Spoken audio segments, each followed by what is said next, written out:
Good morning, class. After completing the topic of delegated legislation, now we are to take up the next topic, principles of natural justice, for our discussion. Friends, unlike United States and UK, in India there is no statute laying down the minimum procedure which administrative agencies must follow while making adjudication or exercising decision making or adjudicatory powers. Therefore, there is bewildering variety of administrative procedure. It depends on the parent act or delegating statute whether it provides for any such procedure or not. Sometimes parent act under which the administrative agency exercises power lays down the procedure which the administrative agency must follow. But at times the administrative agency is left to devise its own procedure. The courts have always insisted that the administrative agency must follow a minimum of fair procedure, and this minimum fair procedure refers to the principles of natural justice. Dear students, for our convenience to better understand the concept and its application, I propose to discuss and analyze the topic into two important parts. That is, number one, the meaning and concept of natural justice, and number two, the basic and fundamental rules of principles of natural justice and their application in administrative decision making process. As to the meaning and concept of natural justice, it is true that the concept of natural justice is a developing, growing, and changing concept, and therefore it is not very clear. It is not possible to define it. In a famous case of Abbott versus Sullivan, the King's Bench Court of England has observed that the principles of natural justice are easy to proclaim, but precise extent of it is far less easy to define. It has been stated that there is no single definition of natural justice, and it is only possible to enumerate with some certainty the main principles. During the earlier days, the expression natural justice was often used interchangeably with the expression natural law, but in the recent times, a restricted meaning has been given to describe certain rules of judicial procedure. It is also important to observe and note that phrase natural justice is used only in popular sense and must not mean to be taken as there is any justice natural among men. In the remote past, a person wronged executed his own justice. There could be seen some practices where manslayer taken with his weapon or a thief with the stolen goods might be punished by summary execution without any form of trial. You must also have heard of compurgation and of ordeal. The system of ordeal by water, in which sinking was the sign of innocence and floating the sign of guilt, lasted in the country for hundreds of years. And this system has little to do with modern ideas of justice. And therefore, it seems that the truth is that justice is very elaborate conception. It grows with the growth of many centuries of civilization, and even now the conception differs widely in countries usually described as civilized.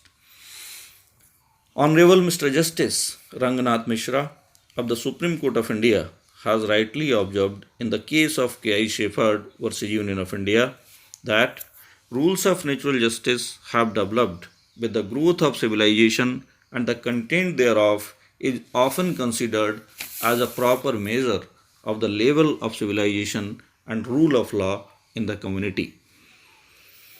It is the fact that in order to protect himself against the excesses of organized power, man has always appealed to someone beyond his own creation.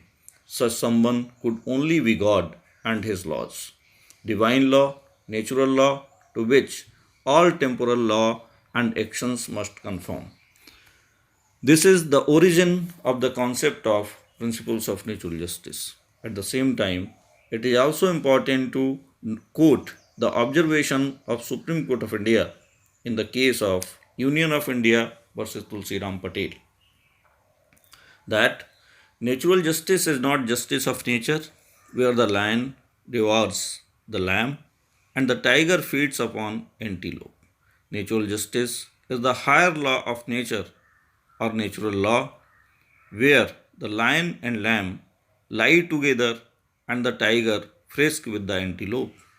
Natural justice represents the ideal situation of rule of law, where there is no discrimination on the basis of strong and weak, rich and poor, literate and illiterate, forward and backward, civilized and uncivilized.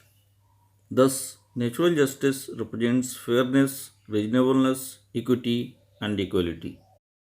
The great Indian philosopher, most popular political leader, and renowned social reformer Mahatma Gandhi ji also imagined such ideal situation and political system in the form of his Ram Rajya. By Ram Rajya, Mahatma Gandhi ji did not mean Hindu Raj, as he described his Ram Raj to mean divine Raj, the kingdom of God. For him, Ram and Rahim were same and one deity. He acknowledged no other God but the one God of truth and righteousness. He once said, whether Ram of my imagination even ever lived or not on this earth, the ancient ideal of Ram Raj is undoubtedly one of the true democracy in which the meanest citizen could be sure of swift justice without an elaborate and costly procedure. Even the dog is described by the poet to have received justice under Ram Rajya. Ram Rajya of my dream ensures equal rights alike of prince and pauper. He says that my Hinduism teaches me to respect all religions. In this lies the secret of Ram Rajya. He further says that the withdrawal of British power does not mean Ram Raj. How can it happen when we have all along been nursing violence in our hearts under the garb of non-violence? He also says that by political independence I do not mean an imitation to the British House of Commons or the Soviet rule of Russia or the fascist rule of Italy or the Nazi rule of Germany. They have the system suited to their genius. We must have ours suited to ours. I have described it as Ram Raj, that is, sovereignty of the people based on pure moral authority. This great imagination of Ram Raj by Mahatma Gandhi ji seems to be the manifestation